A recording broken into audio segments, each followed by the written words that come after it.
আপনারা শুনছেন কথাবাণী। আজ আমরা শোনাব প্রমথ চৌধুরী রচিত ছোট গল্প ফার্স্ট ক্লাস ভূত। আমরা তখন সবে কলকাতায় এসেছি স্কুলে পড়তে। কলকাতার স্কুল যে মফস্বলের চাইতে ভালো সে বিশ্বাসে নয়, কারণ স্কুল সব জায়গাতেই সমান, সবই এক ছাঁচে ঢালা। সব স্কুলই তেড়ে শিক্ষা দেয়, কিন্তু দুঃখের বিষয় কেউই শিক্ষিত হয় না।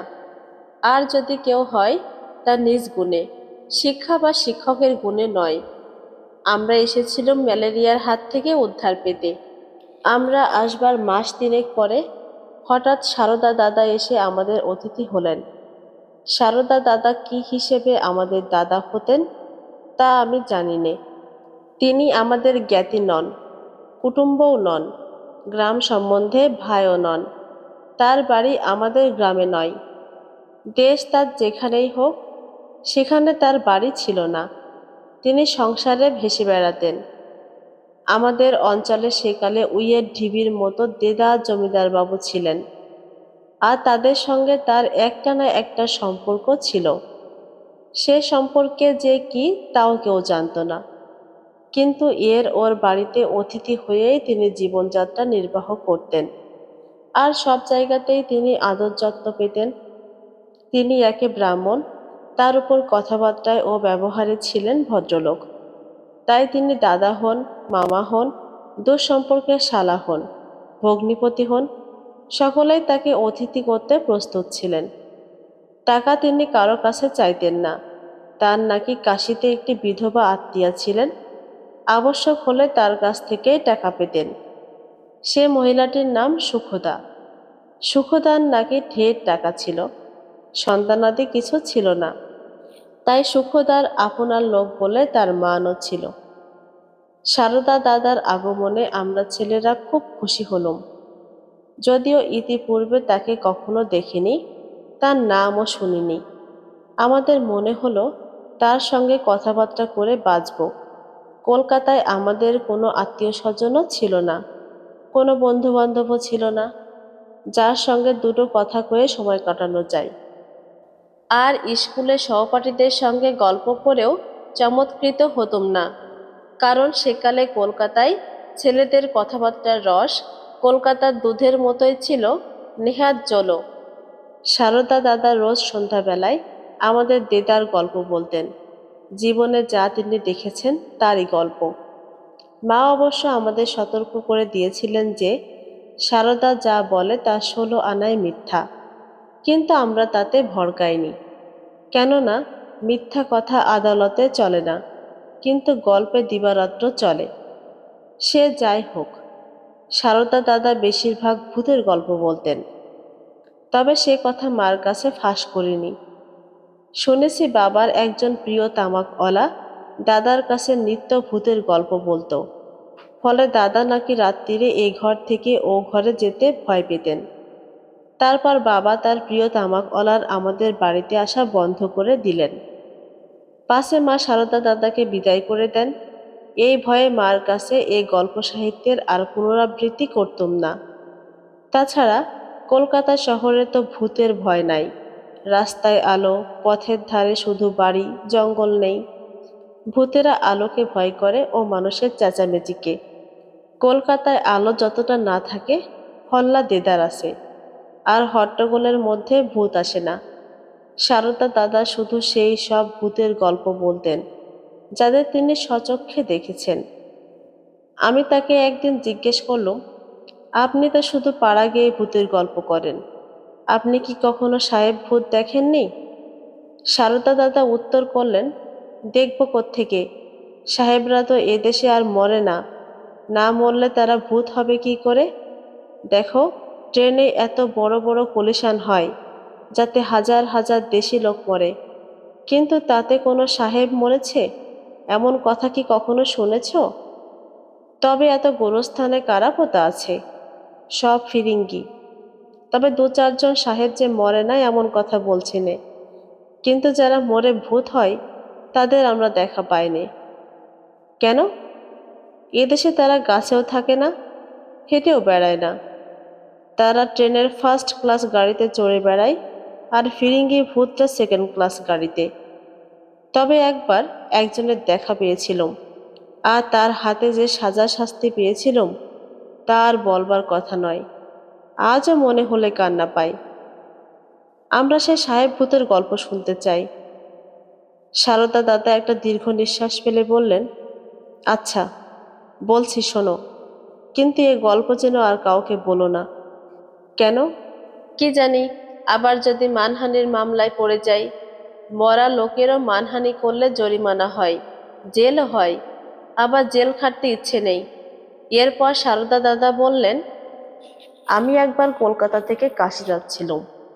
হাওড়া স্টেশনে যখন পৌঁছলাম তখন গাড়ি ছাড়ে ছাড়ে। তাই একটা খালি ফার্স্ট ক্লাস গাড়িতে উঠে পড়লাম, এই মনে করে যে পরের স্টেশনে নেমে থার্ড ক্লাসে ঢুকবো। গাড়ি তো ছাড়লো। অমনি বাথরুম থেকে একটি সাহেব বেরিয়ে এলো। ঝাড়া 6.5 ফুট লম্বা, মুখ রক্তবর্ণ, চোখ গুগলির মতো, আর তার সর্বাঙ্গে বেজায় মদের গন্ধ বেরোচ্ছে, আর সে বিলেতি মদের। সে ঘরে ঢুকেই বললে, কালা আদমি, নিচু যাও। আমার তখন ভয়ে নাড়ি ছেড়ে গিয়েছে। আমি কাঁপতে কাঁপতে বললুম, হুজুর, अभी किस तरह नीचे जाएगा? दूसरा स्टेशन में उतर जाएंगे। তিনি বললেন, ও नहीं हो सकता। तुम्हारा कपड़ा बहुत मैला और तुम्हारा देह में बहुत बदबू। गसलखाना में जाके तुम्हारा कपड़ा उतार के गसल करो और हुई हो बैठे रहो। हम चला जाने से तुम गसलखाना से निकलियो।